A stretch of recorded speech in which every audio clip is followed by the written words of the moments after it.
Right guys, welcome to the video. I've just got home from work and I'm about to have some food, so it's about to go 4 o'clock. I don't usually go to the gym until about 7:30, 8.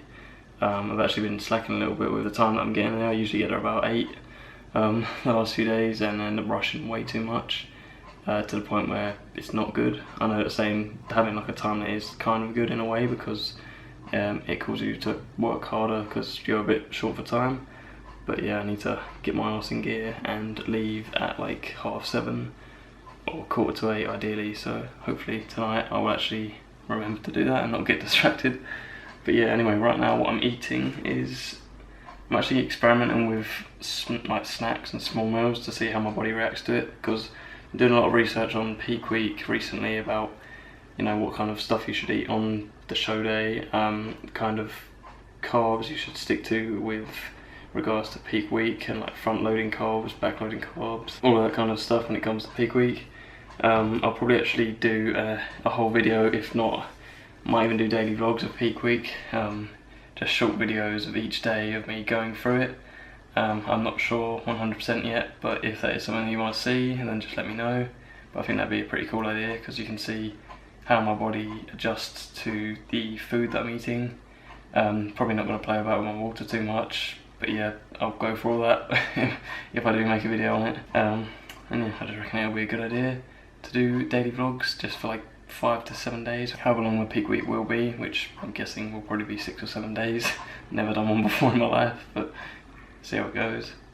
Yeah, so I'm trying things that are high in sodium, things that are high in fast acting carbs, just to see how my body reacts to them in a short space of time. So after about an hour or half an hour of having them, do I retain my water, do I look fuller, do I look more vascular? Because with certain things, like if I have quite salty foods, so if I season my chicken and my rice a lot with table salt, or I put that chili pepper seasoning like my turkey mince, or if I have things like peanut butter or just things that are high in sodium, I usually look so much more vascular, definitely in my left wrist more than anything. If it pops up I'll show you again, but yeah, for some reason my left wrist looks more vascular. But yeah, that seems to have positive effects temporarily, so just playing around with foods. So gonna be trying some rice cakes and just peanut butter, so I'll put that on there, scoop it out and put it onto the rice cakes here, and I'll probably only have like 4 or 5. Yesterday was my refeed day. I had a lot of these. I had pizza, I had pancakes, I had so many things that I was craving. It was just a good day.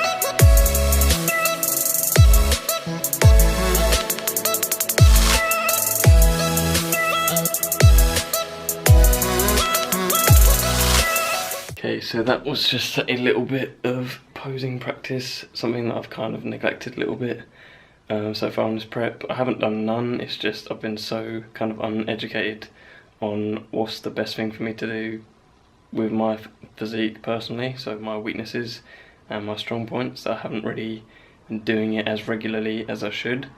But that routine of posing that you just saw then was just a few quarter turns, basically all of the mandatory poses that I should have to do on stage. But in addition to that, with my federation and my competition specifically, I've also got to do a T-walk. So I think the way that it works with my show anyway is that each competitor is announced. You go on one by one for probably about 30 seconds, maybe a minute at the most, and you do a T-walk. So you do your first pose at the very top of the stage, which is like the bottom of the T. Imagine the T, a capital letter T, so that's the bottom there, top there, goes off to the left, goes off to the right. So yeah, you do your first pose down at the bottom of the T here. You then walk up and you do one in the middle of the T. But I think you can also do an additional 2 or 3 if you want to. Basically, your most favourite ones, the ones that you feel like you look your best at. I think you can do up to 3. You know, not spending too much time in one place, but you're also getting multiple poses in there, showing multiple different areas of your physique. And then you go, I think it's left side of the stage, so the left side of the T up here. Again, you do 2 or 3 poses, probably a little bit less here, just a side pose preferably to the judges from that side. And then you walk all the way back to the right side and you do the same thing again. So yeah, I've actually got a actual posing session which I'm hopefully going to learn quite a bit more when I go to this Saturday. But so far, this is how my posing is. I'm really not that confident with it because I feel like it needs a lot of work, but I've still got about 4.5 weeks at this point, and I feel like once I've got it down and dialed, I'll just repeatedly do it, knowing that I'm doing it right pretty much, or as best I can. So under some different lighting that I don't usually show you, this is my physique at the moment. So as I said, about 4.5 weeks out, abs are looking pretty decent.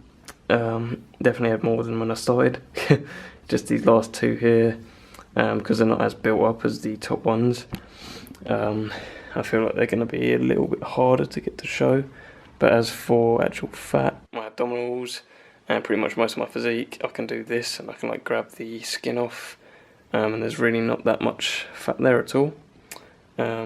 So yeah, I'd say this bit here is probably still needs to go quite a lot, and just here at the lower abs, but it's pretty flat at this point. It's just a case of cleaning up, yeah, getting those last little bits in, and then just staying consistent with that diet until it comes to the last week, the last few days, and just seeing where I am at that point. A familiar sight right now. I'm back in the kitchen, guys. Going to show you what I'm eating after finishing work. So it's now 4:30. Gonna try something new today, which is actually on my peak week plan for meals I'm gonna have. Sorry, not my peak week plan, my actual show day plan. So I've planned up my nutrition. Probably gonna go over it a few times. Like I said before, like trying things out, trial and error. Gonna have 1 plain bagel. I'm just gonna cut it in half, toast it. And then with that, I'm going to have 25 grams of Cathedral City. I'm going to have the ham that I usually have for my lunches, so probably about 3 slices of that. And then I'm also going to measure that, so probably going to have about half a serving of that, so about 5 grams on the entire bagel, both sides that I've actually cut up, which I'll do in a minute. Getting crazy with the pre-workout today, guys. I've actually got a banana, which is a lot healthier than what I usually have, to be honest with you. I also had another bagel. This time I had peanut butter on that, so I've had probably like 4 bagels in like 30 hours. I don't know why, but I'm craving them so much at the moment, and being on prep, whenever I crave something, I try to fit it into my macros so that I can just like get that craving out of the way. Obviously with bagels, it's no big deal because it's just like having a sandwich. I like to get things in rather than like just sticking to the kind of foods that I, you know, like I couldn't follow a set meal plan, to be honest with you, because that would just drive me crazy. That's why I love counting macros so much. But weird thing about these is that I'm actually like mildly allergic to these. Nothing bad. I think it might even just be because I usually don't eat anything healthy or fruit or veg very often. So as soon as I have anything like this, my lips and my tongue go a bit tingly. And yeah, that's pretty much it. Just get like irritated with my mouth, and it's weird, like a bit splodgy, but yeah, I still like them. Gonna have it now, off to the gym, and yeah, so see you guys in there. Right, how's it going, guys? Welcome back to another workout commentary. This is gonna be a little bit more of a shorter one. I don't want to always show you the same stuff with my workouts, and I do tend to kind of stick to the same sort of exercises with each session I do, because I just find them quite reliable, and I always get like a consistent pump. So I don't want to play about with it too much, especially being on prep at the moment. So these 3 chest exercises are the ones I did the other day during chest. So I did 4 sets for each, sticking to about 12 to 15 reps on each as well. Started with decline bench press, which you're seeing here, so I did it with the barbell. This is really good for your lower area of the pec, so if you're trying to get a fully developed chest, fully developed pecs, and you want them to be like, have that little swoop and that roundness at the bottom, you know, you need to grow everything evenly for it to actually look like a full chest, rather than having like a really good upper chest, but then your lower chest being like gradually going quite narrow towards the bottom, and it just not looking as well developed as it could. And the same goes for if you were to neglect your upper chest. You've got to train every area of it, so that means your upper fibres of the pec major, your lower fibres of the pec major, so those being hit best with decline presses, chest dips, so doing dips but kind of leaning forward with those, and then just doing flyers to isolate it fully, all that kind of stuff. So speaking of flyers, also did those after the decline bench press, so moved on to these, which I don't actually do too often, same as these other two clips, that's why I'm showing you guys these ones. But these are essentially just a flat cable fly, bracing yourself with your feet, leaning into the fly a little bit so that you're supported and you're not getting pulled back, because if you try to stand completely upright, you'll probably find that the weight actually drags you back, and you can't fully focus on the exercise because you're trying to kind of fight that weight in the wrong area, like just trying to keep your body weight upright rather than just using your muscles and focusing the tension there. But you'll notice that with each rep that I do on these, I actually have one hand going above the other one and vice versa, so you alternate between these so that with each rep you're targeting both your upper pec, like the upper area, but then the opposite side, so the opposite arm, is actually targeting the lower side of that pec. So with each rep you're essentially swapping around from doing your upper left and your lower right to then your upper right and your lower left. So I got an insane pump with these. These are definitely something that I want to try to implement into my workouts a little bit more. Then went on to an incline movement, so at this point, this being really the only thing that I hadn't isolated enough, even though I did hit them a little bit with the flyers, so I went on to just an incline, probably about 45 to 50 degree angle incline, keeping my scapula retracted, chest out, trying to avoid shoulder pain as much as we can, keeping your elbows and your hands in line with each other just like with any bench press, and not allowing them to flare out too much, and keeping the bar kind of level with between your middle pec and your collarbone, so around the upper chest area where the fibres actually are, so a lot higher than if you were doing a flat or a decline bench press where it would be kind of more towards the nipple area and the lower pec. Obviously this being a fixed position and it's not free weight, it's very good for building up like a foundation, I guess. So if you're starting off and you're scared of the free weights, you don't want to like drop it on yourself because you're pushing too hard and you don't have a spot there, or you just want to get used to the movement, then Smith machines are perfect for this.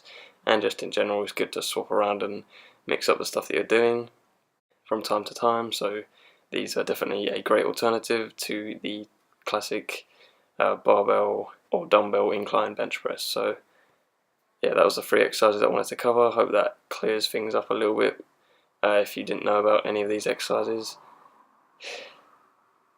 And yeah, main message to take away from this and apply to literally everything that you're training is to make sure that you're training it evenly in order to build a full rounded physique and grow in proportion. So hope you guys enjoyed all of this video. Hope you enjoyed this commentary. Please drop a like if you enjoyed it, and I'll catch you guys in the next vlog.